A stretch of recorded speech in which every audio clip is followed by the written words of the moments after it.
huge. So let's talk about what's going on with Gary Gensler, who is in the U.S. Binance.us is in the U.S. This also came out today.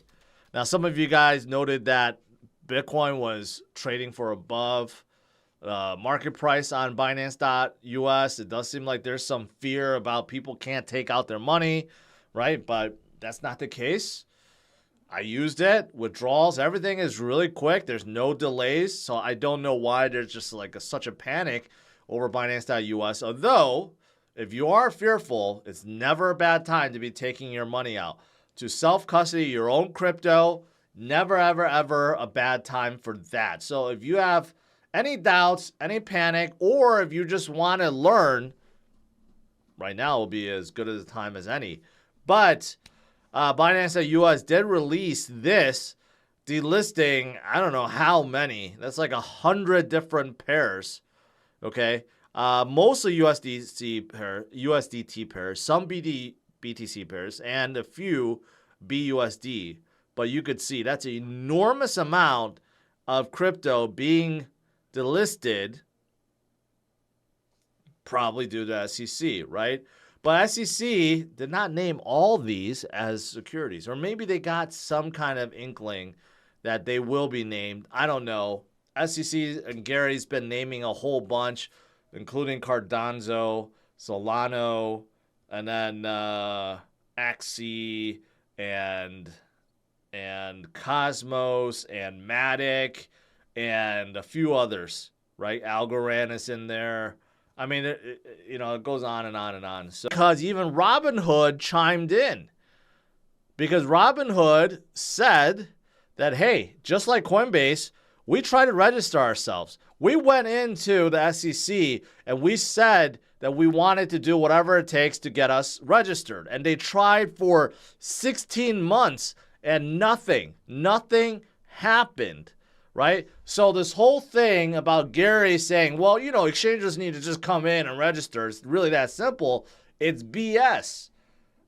People have tried. These companies have tried. Kraken got sued for this very reason. And Jesse Powell is making fun of it like, oh, we could have just registered, right? No, it's not that easy. So Gary may be suing Robinhood soon because he sued Coinbase and Binance for being unregistered exchanges, right? Unregistered brokers, whatever. There was like a few things.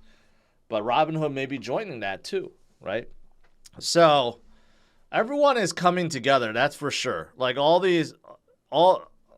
basically the entire crypto industry is coming together, forming an alliance, and fighting the good fight against this evildoer, Gary Gensler, or A.K.A. clown, however you want to call him, right? So that's still happening. That's just, it's happening. But the good thing is, right, the crypto market seems to have withstood this blow. It did come down slightly, but you know what? It wasn't that bad. Who knows? But he's not the only one. All these other big asset managers and hedge funds, right, are getting involved. Look at this price prediction. Ethereum at $50,000 by 2030. Who made this prediction? Did I make this prediction? No.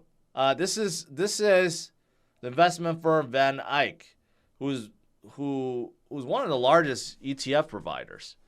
Even they are saying, well, Ethereum could hit $50,000 by 2030, right? So BlackRock, Fidelity, George Soros, Van Eyck, all these big institutions, they're definitely not giving up. They're making wild predictions too, ARK Invest, because they really believe. Well, either they really believe or they're just following the 4-year cycle and they know that every single cycle, Bitcoin goes higher, forms a higher high, a higher low, and crypto, like Ethereum, follows, right? It's just really that simple. So, better days are coming, guys. Do not give up. Do not get fudded out. Recently declared security by Gary, Polygon. Polygon is still doing good. Even though Polygon, the price action is weak, but Polygon continues to grow stronger and stronger. Their new ZK EVM technology is trending upwards. There's a lot of people that use it. TVL and activity both are going up. And just look at this picture. Well, no, this is the revenue, but look at this picture right here. I mean, look at all these big Web 2 brands that are on top of Polygon. This is why I'm bullish on Polygon. Look at Nike, and then you have the NFL, you have Robinhood, you have MasterCard, you have Facebook, Adidas, even JP Morgan, Starbucks, Shopify, eBay, Bentley, right? You got all these major brands, DraftKings, Stripe, Opera, HTC, all these major brands, Adobe, they're on top of Polygon. So this is why Polygon is definitely here to stay. Respect Gary or the SEC at this point in time, right? It's pretty clear. And this is the one I put on a thumbnail saying, hey, we need to hide this from Gary. This is the active addresses, unique number of users across various blockchains. This is not just one. This includes Ethereum, Polygon, Solana, Avalanche, Phantom, Celo, Optimism, and Arbitrum, right? And I mean, it's pretty clear, night and day. There's no doubt that activity is growing, right? And will continue to grow. And some of these are named securities by the SEC, right?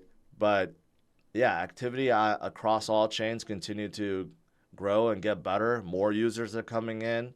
More and more dApps are coming in, right? Maybe it'll slow down in the US, but crypto, Web3 is worldwide. And there are many favorable countries. So this will not stop. This will not stop. This is why we need to hide this from Gary. Hey, here's a chain that I haven't talked about in a long time, or a project, Enjin, which is all about NFTs. They were very, very hot back in 2017, 2018. They actually have a parachain called Infinity, but they are now forking that off. I guess they don't want to be on Polkadot anymore. I think that's a big blow to Polkadot, because Polkadot doesn't have a lot of parachains that people talk about, but Polkadot itself is still massive. But, you know, Enjin is forking off this Infinity to its own mainnet chain, and this chain is all about NFTs, focused on NFTs and utilizing new standards, and they're creating a lot of things inside their blockchain, so that you don't even need to use smart contracts to create or transfer NFTs within chain. So new innovations are being built. So that's kind of cool.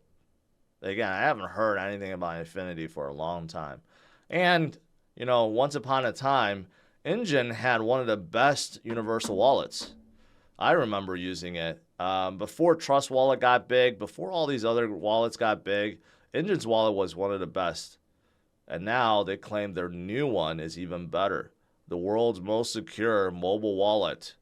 I have not tested it yet, but it's supposed to be the best. So, and you can store NFTs in there. But most wallets you can store NFTs, so that's not a big deal these days.